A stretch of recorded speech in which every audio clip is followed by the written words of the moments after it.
Non, je regarde juste qui parmi les invités est là pour que je sache qui je dois saluer. Voilà. Monsieur l'ambassadeur d'Albanie, Monsieur le président directeur général du CNRS, cher Antoine, Monsieur le sénateur, Madame, Messieurs les conseillers ministériels, Monsieur le directeur du cabinet de Madame la maire de Paris, Monsieur le délégué général à la langue française et aux langues de France, cher Paul, Mesdames, Messieurs, vos titres en fonction, chers collègues, Mesdames, Messieurs, chère Léa Huppy. Je vous salue ici au Collège de France, mais aussi derrière vos écrans, puisque nous sommes transmis en direct, et j'espère que vous allez passer une très bonne soirée. Les événements politiques des derniers mois ont montré l'importance d'une Europe unie, qui a du mal à s'affirmer et qui est également menacée à l'intérieur par des partis d'extrême droite, dont le but est de défaire l'Europe et de revenir au nationalisme. La réflexion sur l'Europe, son identité et sa diversité est plus que jamais d'actualité, et c'est justement le but de la chaire annuelle, l'invention de l'Europe par les langues et les cultures, créée en partenariat avec le ministère de la Culture, et notamment avec l'appui de la Délégation générale à la langue française et aux langues de France. Cette chaire porte sur les enjeux contemporains de la création intellectuelle et artistique au sein d'un ensemble dont l'évolution et l'identité ont été, tout au long de son histoire, profondément marquées par la pluralité des formes d'expression et la diversité des patrimoines. Les enjeux européens sollicitent, à juste titre, le débat public, ainsi que le détour par la façon dont les créateurs et penseurs d'aujourd'hui vivent et approfondissent l'expérience européenne, en prenant en compte dans leur travail cette histoire plurielle et cette diversité linguistique, artistique et culturelle. Le détour par ce qu'ils pensent et expriment de l'Europe. Je voulais sincèrement remercier Madame la ministre Roselyne Bachelot, qui, avec Paul de Sinetti, est à l'origine de ce partenariat. Et j'espère que ce partenariat va continuer, et je salue la présence, encore une fois, de Paul de Sinetti. Cette chaire a vraiment sa place au Collège de France, qui, depuis sa création dans un contexte d'humanisme, a toujours eu la vocation d'être aussi un collège d'Europe. Cette année, l'enseignement de cette chaire se pose la question d'une Europe plus juste, plus sociale. Après l'effondrement des régimes totalitaires de l'ancienne Union soviétique, s'est imposée une nouvelle Europe avec une promesse de liberté, liberté de circuler, de s'installer ailleurs, d'accéder à la culture et au savoir. Or, cette nouvelle Europe, c'est aussi l'Europe du capitalisme. Ce capitalisme a fait advenir aussi des sociétés où tout se marchande et qui se caractérisent par un appauvrissement des liens humains et de la solidarité. Déjà, dans la Bible, on trouve cette critique d'un capitalisme qui se construit par le seul idéal d'accumulation de biens. Les prophètes, Amos, Ésaïe et bien d'autres dénoncent le comportement d'une classe aisée qui s'enrichit sur le dos des petits paysans qu'elle exploite.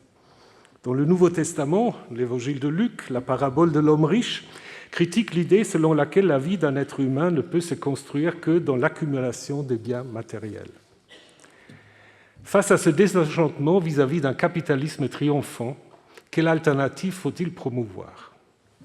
La titulaire de la chaire européenne de cette année, que je vous présenterai tout de suite, nous propose de réfléchir à un socialisme moral, en opposition notamment au socialisme d'État qui a été imposé par les régimes de l'Europe de l'Est. Nous avons donc la grande chance et la joie d'avoir pu faire venir au Collège de France pour nous aider dans cette réflexion Madame Léa Huppy. Léa Huppy est née à Tirana. Elle a grandi à la fois en Albanie communiste et post-communiste. Elle est titulaire des diplômes en philosophie et en littérature de l'Université de Rome, la Sapienza, d'un doctorat de l'Institut universitaire européen. Elle a été chercheuse postdoctorale à Nuffield College à Oxford et elle est actuellement professeure de théorie politique à la London School of Economics and Political Science. Elle est également professeure honoraire de philosophie à l'Australian National University et membre permanent du Wissenschaftskolleg à Berlin. Elle a écrit beaucoup de choses, beaucoup de livres. Je ne vais pas tous les citer. Seulement Global Justice and Avant-Garde Political Agency, The Architectonic of Reason. Son ouvrage Free, Coming of Age at the End of History a été publié en France sous le titre Enfin libre et traduit en plus de 35 langues. Ce livre a remporté de nombreux prix, la Royal Society of Literature Prize 2022, Slightly Foxed First Biography Award et le Ridenhour Prize. Son roman Indignité, traduit de l'anglais, vient de sortir, une réflexion sur la justice et l'intégrité morale à travers l'histoire familiale de l'autrice. Léa Huppy est membre de la British Academy et de l'Académie européenne. Ses travaux ont été récompensés par le prix d'excellence en sciences politiques de la British Academy et par le prix Leverhulme pour la recherche exceptionnelle. Le cours de Léa Huppy de cette année s'intitule « Raison critique et héritage de Lumière. Repenser le socialisme au XXIe siècle ». C'est tout un programme et nous allons entendre maintenant sa leçon inaugurale. Chère Léa Huppy, nous sommes très heureux de vous accueillir ici au Collège de France et je vous donne la parole.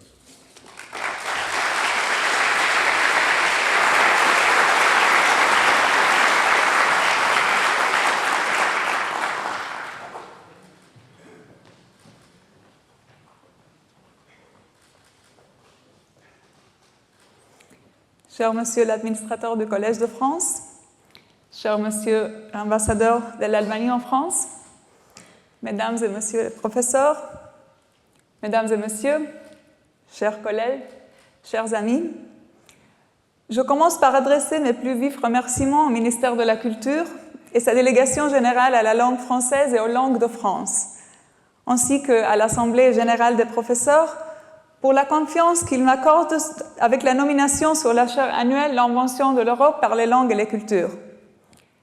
Je remercie tout particulièrement le général administrateur du collège, professeur Thomas Cormier, ainsi que le professeur William Marx, auquel je suis reconnaissante pour sa proposition et sa bienveillance au long du processus de nomination. Je tiens également à exprimer ma gratitude à l'ensemble des équipes et du personnel du Collège de France. Mesdames et Messieurs, nous vivons une époque troublante. Le président de la plus grande puissance militaire mondiale écrit au Premier ministre d'un pays allié que puisque son pays a décidé de ne pas lui décerner le prix Nobel à la paix, il ne se sent plus tenu de penser uniquement à la paix. Une magnate de la technologie utilise sa plateforme pour soutenir des partis d'extrême droite qui encouragent le racisme et la violence contre les immigrants. Les courriels rendus publics d'un riche financier accusé de trafic sexuel révèlent un réseau mondial de corruption, d'abus de pouvoir et de manipulation des personnes vulnérables. Existe-t-il un mot qui résume l'époque troublante dans laquelle nous vivons? Je vous propose de l'appeler l'âge de la déraison. L'âge de la déraison est le contraire de l'âge de la raison, l'effondrement des Lumières. Les Lumières, selon leur définition la plus célèbre dans les écrits du philosophe allemand Immanuel Kant, consistent en la sortie des êtres humains de l'état de tutelle dont ils sont eux-mêmes responsables. Aujourd'hui, cette dépendance à l'autorité prend de nouvelles formes. Conformisme politique, emprise des influenceurs sur les réseaux sociaux, délégation des décisions aux algorithmes. Pourquoi la déraison persiste-t-elle? Comment retrouver le courage de penser par nous-mêmes? Telle sera ma question principale au cours des prochaines semaines. La réponse s'articule autour de deux volets. Le premier est philosophique. Il concerne la relation entre la raison et la liberté et nous oblige à expliquer ce que c'est la liberté. Pourquoi elle n'est pas ce que l'on nous présente souvent comme telle, et ce qui suit d'une compréhension adéquate. L'autre est politique. Elle concerne l'analyse des conditions institutionnelles dans lesquelles la liberté se réalise. Plus précisément, je soutiens que le principal obstacle à l'éclaircissement dans les sociétés contemporaines est le système capitaliste lui-même, à la fois les pathologies qu'il génère et la relation historique à l'État-nation à ce système. Je vais appeler l'alternative que je propose, faute d'un meilleur terme, le socialisme moral. Ceux qui sont mal à l'aise avec le mot socialisme préféreront peut-être d'autres termes. Égalitarisme libéral, démocratie radicale ou tout autre concept similaire. Le terme importe moins que le fond. Ce qui compte, c'est que nous diagnostiquons les mêmes phénomènes et que nous regardions dans la même direction en vue du changement.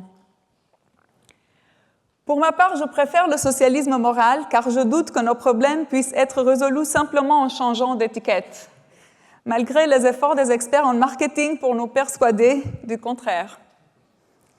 Si le fait d'appeler quelque chose par son nom nous empêche de s'y intéresser, le problème ne réside pas dans le nom, mais dans les décennies de conditionnement idéologique qui l'ont rendu tabou. Je m'en tiendrai donc au socialisme moral. Le but de ces conférences est de répondre à la question « Qu'est-ce que c'est le socialisme moral ?» Mais avant de répondre, il nous faut peut-être justifier la question elle-même. Alors commençons par le titre. D'abord moral, puis socialisme. Pourquoi un socialisme moral?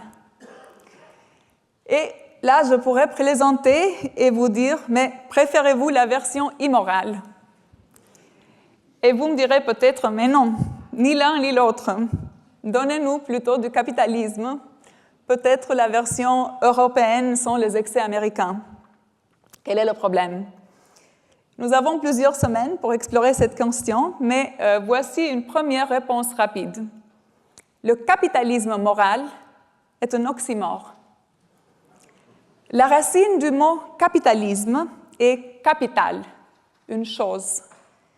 La racine du mot socialisme est social, du latin socius, compagnon, ami.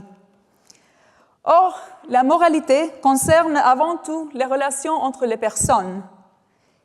Il y a donc quelque chose de moralement problématique dans une société qui fait dépendre la relation des personnes de leur rapport aux choses.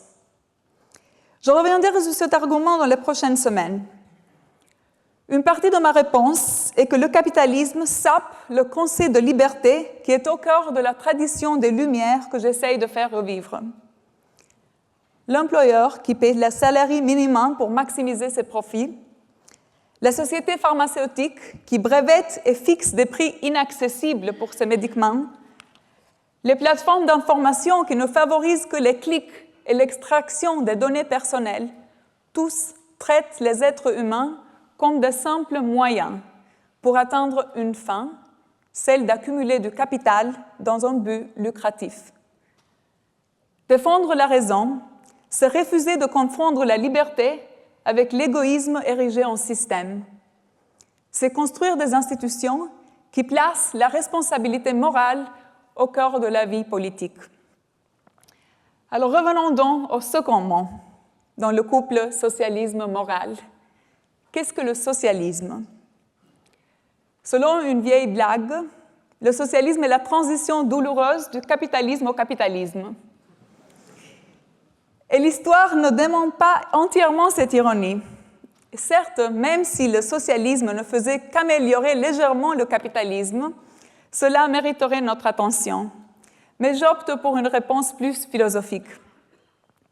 J'appelle socialisme la vision philosophique et politique qui, dans les circonstances du capitalisme mondialisé actuel, aspire à la réalisation la plus complète de la liberté. Si vous doutez de vivre dans un monde capitaliste, regardez l'écran de votre téléphone, un peu plus tard. Les images représentent l'ensemble des règles grâce auxquelles vous communiquez avec vos amis, commandez à manger, lisez des livres, écoutez de la musique, vous déplacez d'un endroit à l'autre, organisez vos vacances. Derrière chaque icône clignotante se cache une grande entreprise privée. Et derrière le conteneur de toutes ces icônes clignotantes se cache également une entreprise privée. Le capitalisme est le système caractérisé par la propriété privée des grands moyens de production, les petites icônes clignotantes dans votre téléphone, motivé par la recherche du profit et façonné par l'échange entre le travail salarié et le capital. Et jusqu'ici, il n'y a rien de controverse. Mais allons plus loin en posant la question suivante. Si le socialisme aspire à la liberté, n'est-il pas intrinsèquement moral? Le mot « moral » n'est-il pas redondant? Et cette position est la même position prise par la plupart des socialistes du siècle dernier. Pour eux, la moralité n'avait pas de place dans le socialisme. La question du socialisme moral était trompeuse, voire un sabotage du travail politique nécessaire pour vaincre le capitalisme. Ajouter la moralité au socialisme était pervers. Comme le disait Trotsky, ceux qui ajoutaient la morale au socialisme, je cite, sécrètent de la morale en quantité double, de même que les gens transpirent davantage quand ils ont peur. Trotsky écrivait ces phrases dans un article qui porte le titre « Leur morale est la nôtre ». Il fallait, pensait-il, abandonner le moralisme religieux et l'idéalisme des Lumières. L'idéalisme classique, il pensait, avait joué un rôle important dans la mesure où il avait cherché à séculariser la morale. Or, poursuivait-il, je cite, « détachée des cieux, la morale avait besoin de racines terrestres. La découverte de ces racines fut l'une des tâches du matérialisme. » Et c'est précisément le contraire de ce que je vais soutenir. Il n'y a pas de « leur morale et de nôtre ». La morale est universelle et joue un rôle crucial dans la critique de la société. Trouver des racines terrestres à la philosophie morale ne signifie pas abandonner la critique morale du capitalisme, mais montrer comment celui-ci sape la liberté. Trotsky visait à discréditer l'idée d'un point de vue moral indépendant de la réalité des conflits de classe, à partir duquel les objectifs de l'action socialiste peuvent être jugés. Pour lui, le socialisme, je cite, déduit des règles de la conduite des lois du développement social, c'est-à-dire avant tout la lutte des classes, laquelle est, comme il dit, la loi des lois. La fin, explique Trotsky, se déduit tout naturellement du devenir historique. Mais qu'est-ce que c'est cette loi des lois? Comment évite-t-elle de substituer au Dieu de la religion un Dieu de l'histoire? La réponse se trouve dans la biographie même de Trotsky. Il écrivit « Leur morale est la nôtre » en février 1938, quelques semaines avant l'Anschluss, premier acte d'agression naziste qui ouvrait la voie à la Seconde Guerre mondiale. À la même époque, un avocat albanais formé en droit à la Sorbonne et qui n'habitait pas loin d'ici, en Ruge Kuja, publiait un article dans le premier numéro de Botaire, Le Nouveau Monde, magazine progressiste albanais. Il avait milité au sein du Front populaire et croisé Trotsky durant son bref exil parisien sans jamais le rencontrer. Et comme certains d'entre vous le savent, maintenant je suis originaire d'Albanie. Et je mentionne ce fait ici non parce qu'il est agréable d'être originaire de l'Albanie, ce qu'il est en tout cas, mais parce que cela éclaire mon argument. Cet article albanais, publié en 1936, s'intitulait « Leçon de l'histoire ». Et je vais vous en lire quelques phrases, pas en albanais, bon, n'inquiétez pas. « L'histoire est un miroir fidèle de chaque étape de l'évolution sociale. Elle nous montre que les intellectuels ont souvent joué un rôle crucial pour améliorer les conditions politiques et économiques, mais surtout pour améliorer notre capacité à y réfléchir. Pensez à la lutte intellectuelle des penseurs de Lumière, qui s'est poursuivie avec la Révolution française et la prise de la Bastille, symbole d'un passé entaché d'injustice. Pensez au travail d'innombrables intellectuels idéalistes qui ont popularisé les principes de ces philosophes. Leurs idées, fondées sur la raison, ne reflétaient que les aspirations des masses. Ils montraient que l'éducation, la culture et l'éclaircissement nous unissent à elles et contre ceux qui les oppriment et profitent de l'injustice. L'auteur de cet article partageait certains traits avec Trotsky. Tous les deux étaient socialistes et écrivaient dans un esprit de solidarité avec le peuple, avec les masses. Mais ils n'étaient pas exactement issus du peuple, ni paysans, ni ouvriers. Tous les deux provenaient d'élites propriétaires terriennes, dans le cas de Trotsky, d'élite juive, dans le cas de l'Albanais, d'élite musulmane. C'est-à-dire, dans les deux cas, la raison d'une identification avec les masses était d'ordre moral. Elle n'avait rien à voir avec leur position de classe ou avec les intérêts de la classe sociale qu'ils représentaient. tous les deux reconnaissaient le rôle central de l'histoire dans les événements politiques. Pourtant, leur interprétation de la relation entre les principes moraux et l'action politique est différente. Contrairement à Trotsky, pour qui les principes moraux découlent de ce qu'il considère être la loi des lois de l'histoire, pour cet auteur albanais, les principes de lumière, fondés selon ses propres termes sur les raisonnements philosophiques, sont essentiels pour améliorer notre capacité de réfléchir sur l'événement historique. Autrement dit, la raison, ou plus précisément la raison critique, est notre ancrage dans la réalité sociale. L'auteur albanais de cet article était mon grand-père. 10 ans plus tard, à 33 ans, il fut arrêté par le gouvernement communiste albanais, accusé d'agitation et de propagande et condamné à 15 ans de prison. Si vous faites aujourd'hui quelque chose de très à la mode, c'est-à-dire voyager en Albanie en tant que touriste, et puis quelque chose de très démodé pour les Albanais, c'est-à-dire prendre un train très lent, vous traversez un pont appelé le pont Bona, qui lui et d'autres détenus ont contribué à construire pendant leur séjour en prison. Comme Trotsky, mon grand-père fut victime du socialisme d'État. Mais contrairement à Trotsky, il n'eut jamais de sympathie bolchevique, ni de foi aux lois de l'histoire, au nom desquelles il fut condamné et Trotsky même tué. Mais il resta socialiste. Libéré, il continua des recherches sur les Lumières, les intellectuels, la fonction sociale de l'art. Social-démocrate convaincu, il aurait pourtant dérouté les sociodémocrates d'aujourd'hui. Il ne croyait pas la démocratie compatible avec le capitalisme. C'est une conviction qu'il garda jusqu'à la mort. En défendant le terme socialisme moral, je veux aussi défendre l'héritage de cette manière de penser le socialisme pour préserver le sens de ces luttes-là, de ces efforts, sans laisser ses ennemis à définir sa place dans l'histoire. Je mentionne cette histoire parce que ma réflexion sur le socialisme moral naît d'une double confrontation avec le socialisme réel du XXe siècle et avec les échecs du capitalisme dans le XXIe.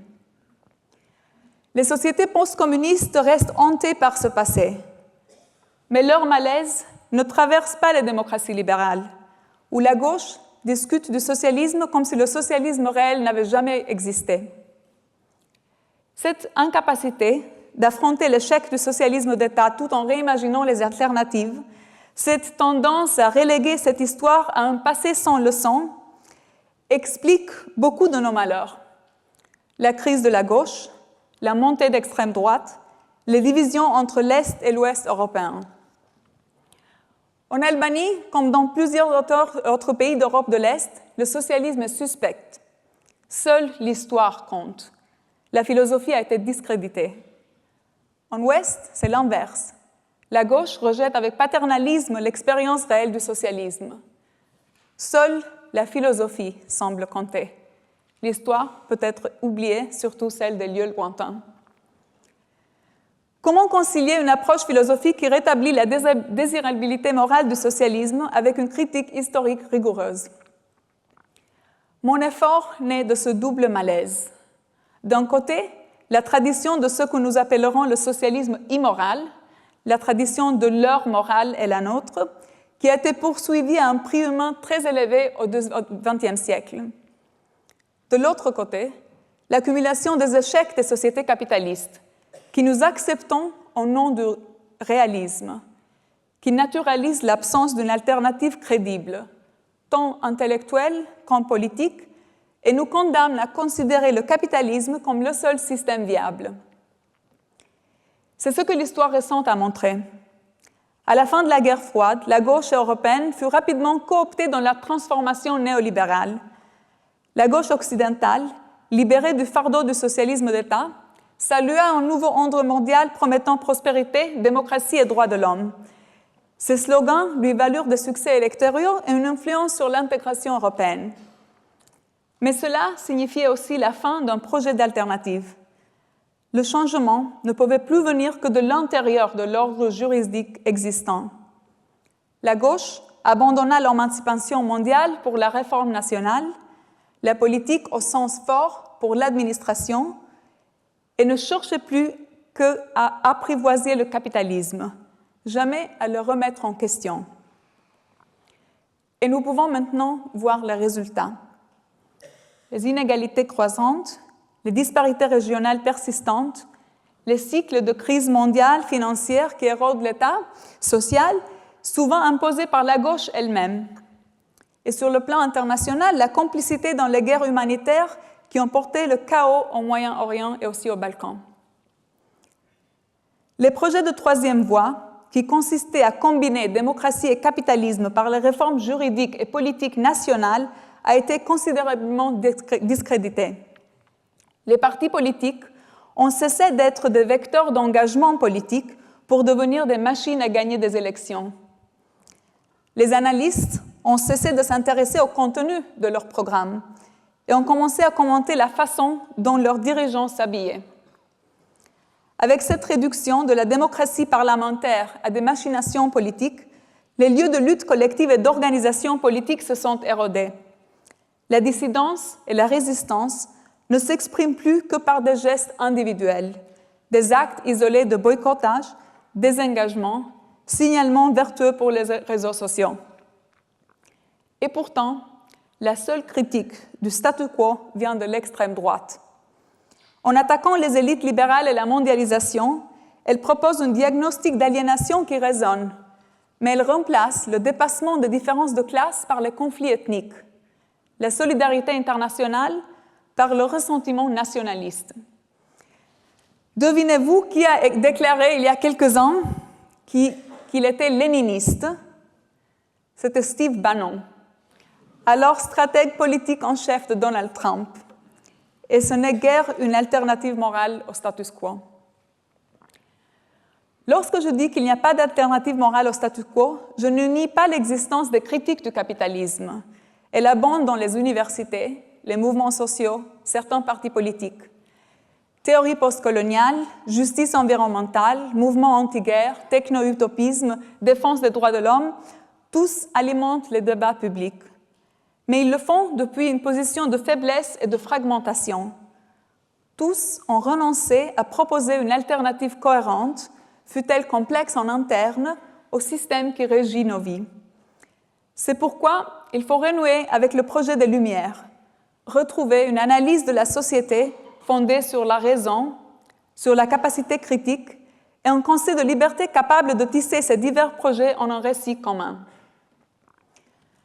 Mon effort devient ici à la fois historique et philosophique. Historique, car aucune idée ne naît dans le vide, il s'agit de retrouver une tradition perdue, la tradition du socialisme moral, de revisiter les chemins non empruntés des socialismes interdits, marginalisés et écrasés par le choc entre capitalisme et socialisme d'État au XXe siècle. Philosophique, car aucune interrogation historique ne donnera toutes les réponses au présent, au problème du présent. Donc, qu'est-ce que je cherche avec le socialisme moral? Il existe une réponse à la fois politique et philosophique. La réponse philosophique s'articule autour de la notion de liberté.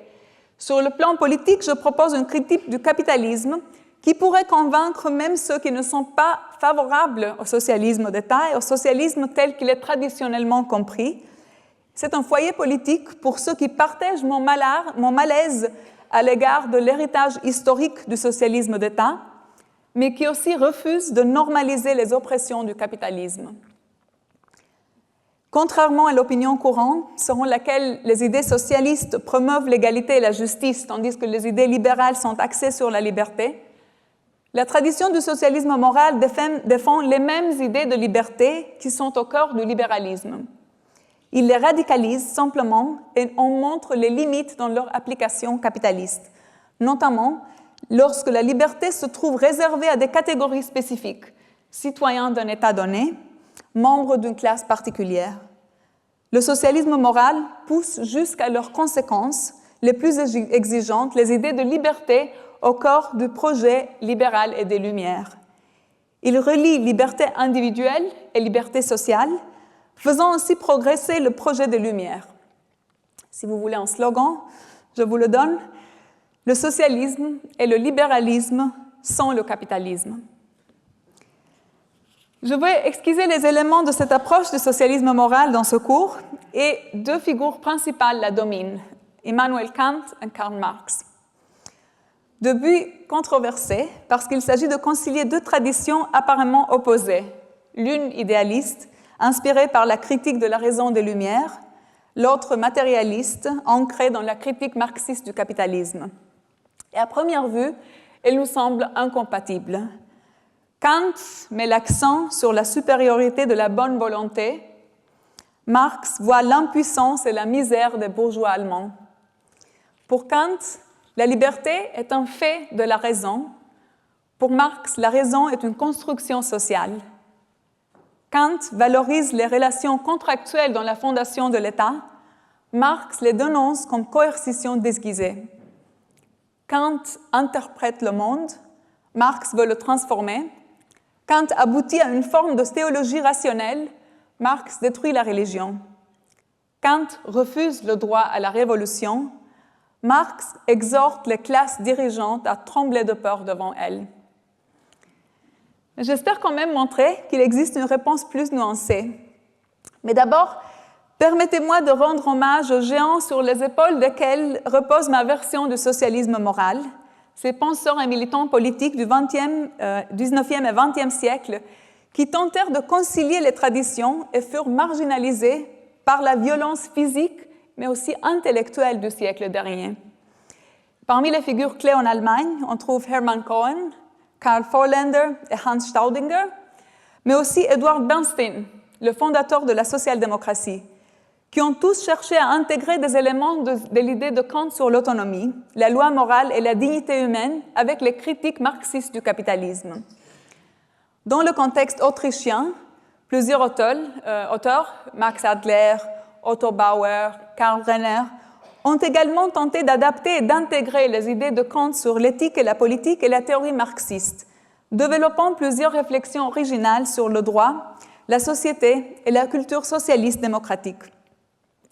Et bien sûr, on trouve des échos du socialisme moral dans la pensée des philosophes affiliés à l'école de Francfort, de Herbert Marcuse au jeune Jürgen Habermas, ainsi que dans la tradition marxiste inspirée par les travaux d'Ernest Bloch, de Jean-Paul Sartre et dans une certaine mesure d'Antonio Gramsci.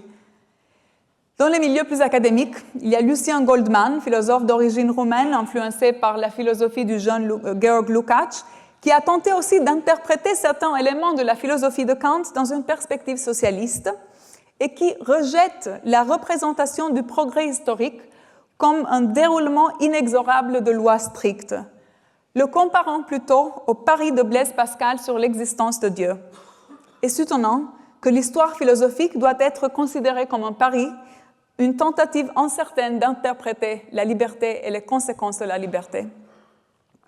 Dans les cercles analytiques anglophones, j'oserais même dire que John Rawls, surtout connu pour sa théorie libérale de la justice, serait plus à l'aise avec le socialisme moral qu'avec les deux autres formes de capitalisme, le laisser-faire et l'État-providence, qu'il considérait incompatibles avec l'idéal de justice comme équité.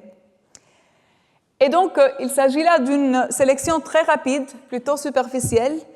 Permettez-moi donc d'approfondir en commençant par les mots du philosophe néo-kantien allemand Hermann Cohen, qui déclarait à la fin du XIXe siècle qu'Emmanuel Kant était le véritable fondateur du socialisme allemand et que le socialisme est fondé sur l'idéalisme éthique. Sur quoi reposait cette intuition? L'analyse de Cohen explique pourquoi le socialisme nécessite des fondements moraux plutôt que de les exclure. Revenons au principe de la morale de Kant. Cohen montra que l'impératif catégorique kantien dans l'une de ses formulations, celui qui nous demande de traiter des êtres humains comme fins et jamais seulement comme moyens, est incompatible avec les pratiques capitalistes qui transforment les personnes en marchandises. L'idéal moral kantien d'un royaume de fins, dans lequel les fins morales humaines forment un tout systématique, représente un concept de communauté solidaire qui exclut l'oppression de classe et l'exploitation capitaliste. Pour les austro-marxistes Max Adler et Otto Bauer, l'enjeu n'était pas tant l'application directe de l'éthique kantienne que sa capacité à affronter le scepticisme sur le rôle de la moralité dans la société. Comme l'écrivait Bauer dans son essai sur le marxisme et l'éthique, je cite, « Si nous considérons la question sociale non plus comme question scientifique, mais comme une question impliquant une attitude pratique, elle devient une question morale. La force motrice de l'émancipation socialiste n'est pas l'intérêt de classe, ou pas seulement l'intérêt de classe, mais l'idéologie de classe, explique-t-il. Et c'est là, lorsque nous considérons la question du socialisme non seulement comme une question de science, mais aussi comme une question de vie. Et si nous cherchons une réponse pour celui qui hésite et qui nous demande s'il doit être socialiste ou non, continue Baer, c'est là que la pensée de Kant prend tout son sens. Dans les prochaines conférences, j'aborderai cette tradition de manière critique.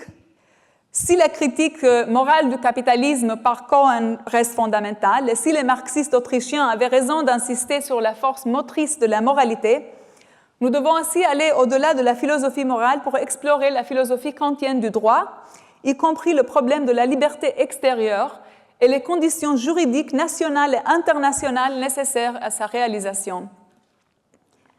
Mais le point de départ commun, la préoccupation centrale du socialisme moral, s'exprime dans la conception des Lumières comme un projet de libération des dogmes du nationalisme, mais aussi des dogmes de la technocratie et du marché libre non réglementé, c'est-à-dire le courage d'utiliser notre intelligence sans être dirigé par les autres.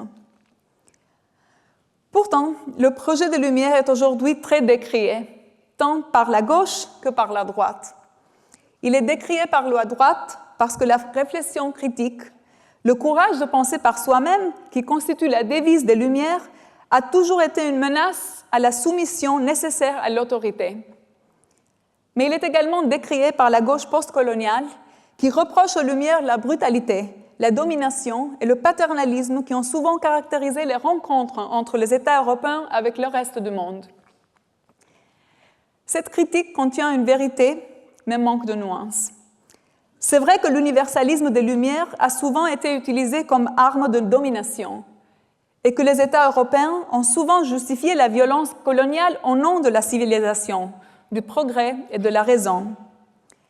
Mais il faut distinguer l'instrumentalisation des idéaux des Lumières à ses fins et le cœur moral de ce projet. Quand Toussaint Louverture mena la révolution haïtienne, il tint la France responsable de ses propres principes proclamés de liberté et d'égalité.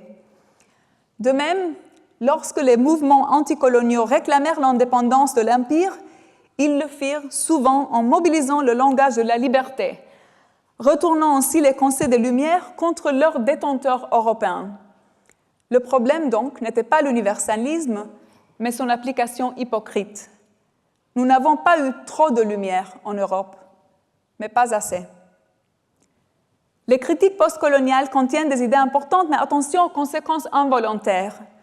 Suggérer que liberté, égalité et dignité ne sont que des impositions occidentales devient politiquement paralysant.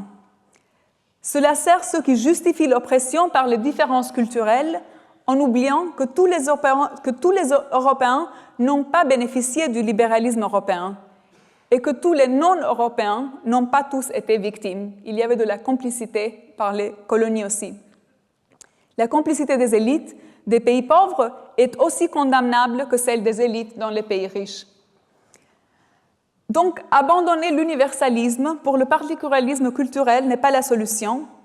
Réduire les conflits mondiaux à des différences civilisationnelles, expliquer la mentalité coloniale comme choc de culture plutôt que comme produit de l'expansion capitaliste, nous perdons la capacité à diagnostiquer et à remédier les injustices au-delà des frontières.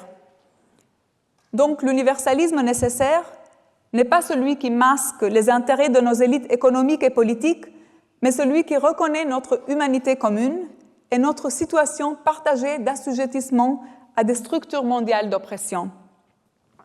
Comme le comprirent Frantz Fanon et Aimé Césaire, la tâche n'est pas de rejeter la raison des Lumières, mais de la radicaliser, d'étendre ses promesses à tous plutôt qu'à quelques privilégiés. Pour Kant, la déraison était l'absence de courage pour utiliser la raison sans aide extérieure. Dire que les humains manquent d'éclaircissement par manque de courage diffère de dire qu'ils n'en ont pas la capacité.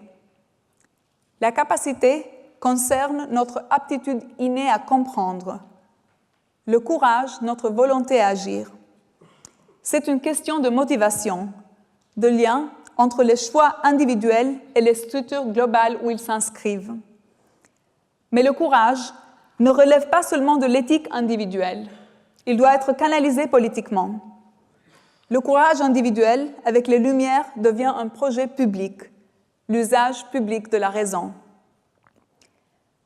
Mais soyons prudents. L'âge de la déraison ne succède pas simplement à un âge d'or de la raison, comme si nous avions autrefois connu les Lumières et les avions ensuite perdues. Nous n'avons jamais eu de raison publique proprement dite, et nous n'avons jamais vécu à une époque éclairée. Tout au plus, avons-nous été témoins d'efforts moraux et politiques en faveur des Lumières. Le projet des Lumières, donc, a toujours été une lutte, un projet politique contesté. Ce qui rend notre époque particulière, ce qui la rend particulièrement dangereuse, c'est que nous semblons remettre en question non seulement la faisabilité de cette lutte, mais aussi le bien fondé même de s'y engager. Je reviendrai sur tout cela dans les prochains cours, mais pour ce soir, je voudrais vous laisser avec 4 idées fondamentales que nous tirons du retour à l'esprit critique des Lumières et à la centralité d'une législation indépendante de la raison. 4 points clés sur lesquels repose ma défense du socialisme moral. Le premier est la nécessité de retrouver une manière de diagnostiquer les conflits qui soit aussi inclusive que possible, afin de pouvoir articuler comment la liberté d'action est entravée par rapport à un point de vue global. Le projet des Lumières est utile pour orienter la critique sociale dans l'ère de la mondialisation. L'universalisme de la raison, sur lequel repose ce projet, est aussi crucial d'un point de vue épistémique que son cosmopolitisme du point de vue politique.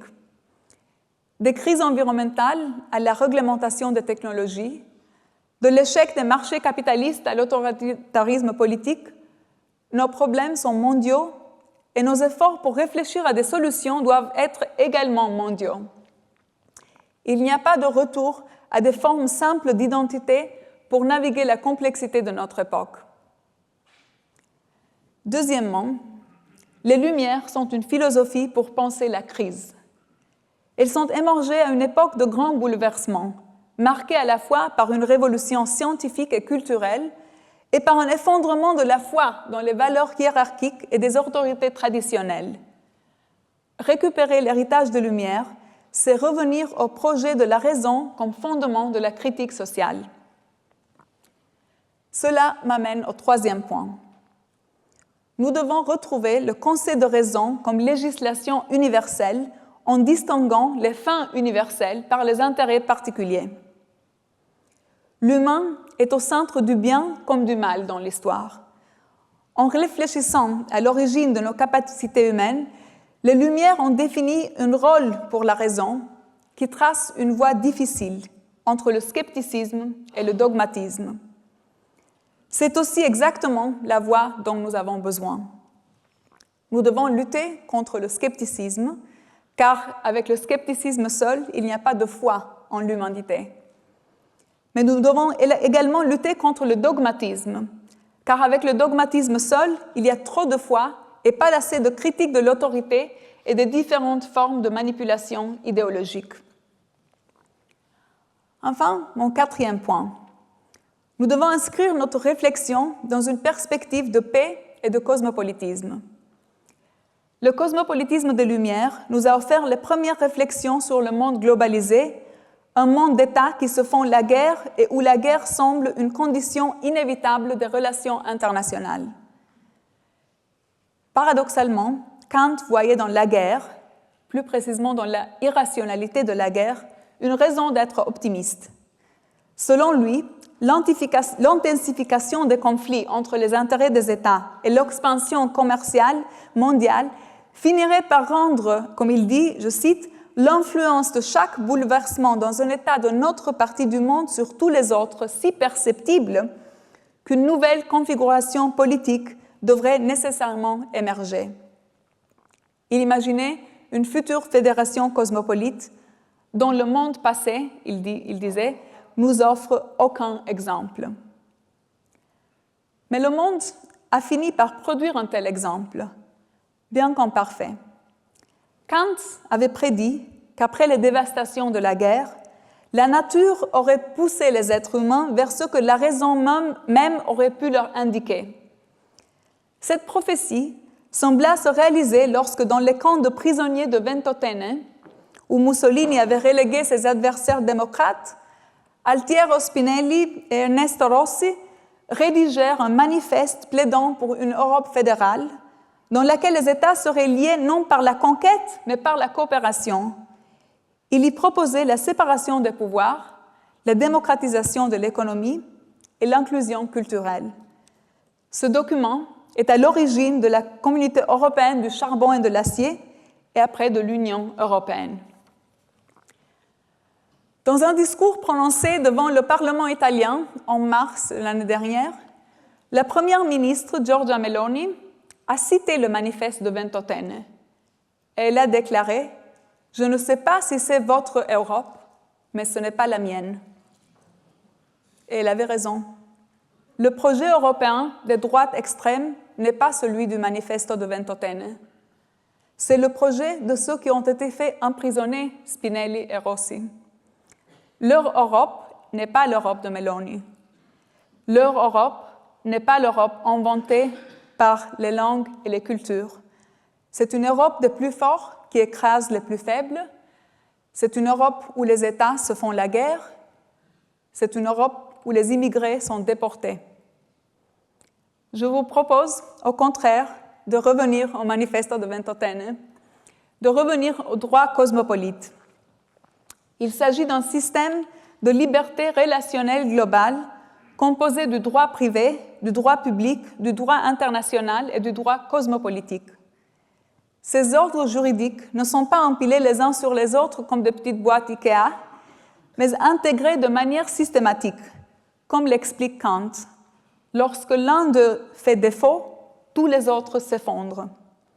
Pour Kant, la propriété privée constitue un élément essentiel de la liberté d'agir, mais les droits des individus à accéder aux ressources externes et à les utiliser, y compris le droit de posséder unilatéralement, dépendent d'un cadre globalement juste de relations politiques. Donc, nous ne pouvons plus replier que sur les États-nations ou imaginer que la social-démocratie dans un seul pays suffit pour atteindre l'idéal de liberté. Le capitalisme est un système mondial.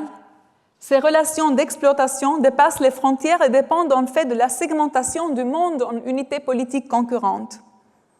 Un socialisme moral digne de ce nom doit donc avoir une portée cosmopolite, ne se préoccupant pas seulement des garanties à la liberté juste au sein des États existants, mais aussi de la transformation des structures mondiales, du marché et politique qui déterminent qui a accès aux ressources, qui supporte les coûts de production et dont la liberté compte. La question n'est pas seulement de savoir si les individus se traitent mutuellement comme de fin en soi, mais aussi si nos institutions sociales sont organisées de manière à rendre structurellement impossible le fait de traiter les autres comme des simples moyens. Ce que cela signifie précisément et comment y parvenir sera le sujet de la prochaine conférence. Je vous remercie.